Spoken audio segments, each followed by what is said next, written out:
12th அக்கௌண்டன்சியில் example 5வது some இன்றைக்கி நம்ம பார்க்க போகிறோம்.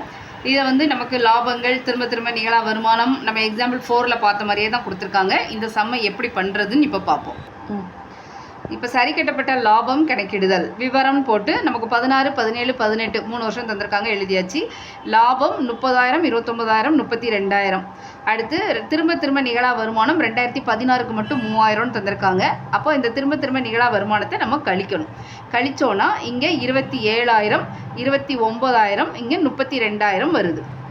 இப்போது சரக்கிருப்பு தீயினால் சேதமடைந்ததால் 2017ஆம் ஆண்டின் லாபத்தில் 2,000 குறைக்கப்பட்டது அப்படின்னு இருக்குது. அப்போ குறைக்கப்பட்டதுன்னு சொன்னோன்னே நம்ம 2017ல் 2,000 மைனஸ் பண்ணணும்னு நினைப்போம். அப்படி கிடையாது. இந்த 2,000 நம்ம 17வது வருஷம் ஆட் பண்ணணும். ஏன்னா இந்த சரக்கிருப்பு தீயினால் சேதமடைந்ததுன்னு சொல்லியிருக்காங்கல்ல, இந்த இன்சிடெண்ட் எல்லா வருஷமும் நடக்காது. தெரியாமல் ஏதாவது 1-2 வருஷங்களில் நடக்கும். அதனால நம்ம இந்த 2,000 மைனஸ் பண்ணக்கூடாது, ஆட் பண்ணணும். அப்போ இங்கே 27,000, 31,000, 32,000. எப்பவும் போல் அடுத்த ஸ்டெப்பு மொத்த லாபம் கண்டுபிடிக்கணும்.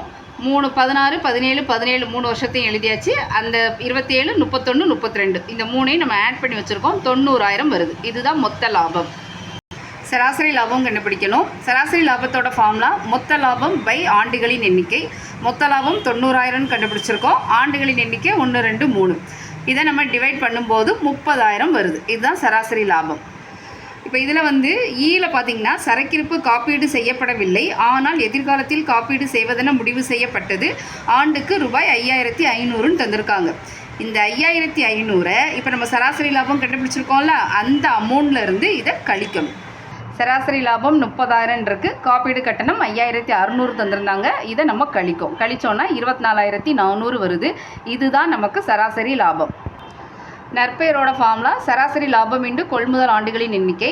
சராசரி லாபம் நம்ம 24,400 கண்டுபிடிச்சிருக்கோம். கொள்முதல் ஆண்டுகளின் எண்ணிக்கை 2. 2ஐயும் நம்ம பெருக்கும்போது 48,800 வருது. இதுதான் நமக்கு இந்த கணக்கோட ஆன்சர்.